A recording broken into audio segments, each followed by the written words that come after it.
বন্ধুরা, ডক্টর অশোক রায়ের সবাইকে নমস্কার।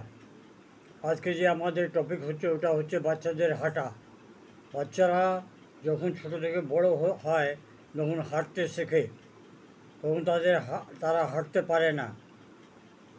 হোমিওপ্যাথিতে এর জন্য কিন্তু খুব ভালো ভালো ওষুধ আছে, কিন্তু অনেকগুলো ওষুধ আছে, কিন্তু আমি আপনাকে দু একটা ওষুধের সম্বন্ধেই জানাবো যেটা আপনার মাথার মধ্যে থাকে।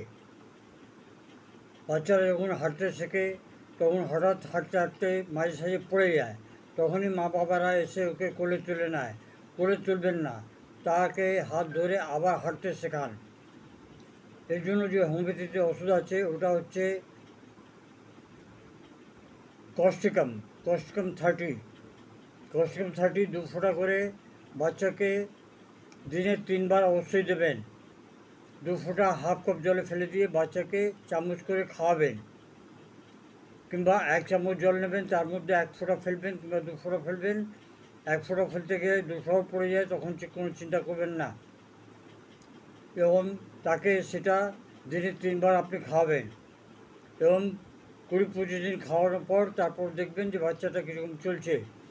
এছাড়া যেটা একটা বায়োকেমিক মেডিসিন আছে ওটা হচ্ছে ক্যালকেরিয়া ফসটাকে আপনি 6x পোটেন্সিতে নেবেন, এবং সেখান থেকে 2 বড়ি 1 কাপ জলের মধ্যে ফেলে দিয়ে তাকে ঘুলিয়ে দেবেন।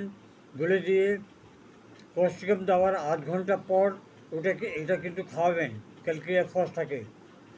আশা করি এই ছোট ভিডিওটা আপনাদের পছন্দ হবে এবং আপনার জন্য লাভকারী হবে। এই ধরনের যাদের বাড়িতে ছোট বাচ্চা আছে যারা হাঁটতে পারছে না, তাদেরকে দয়া করে এই ভিডিওটা শেয়ার করবেন। আশা করি আপনারা অবশ্যই করবেন। নমস্কার। Long live homeopathy, long live handyman.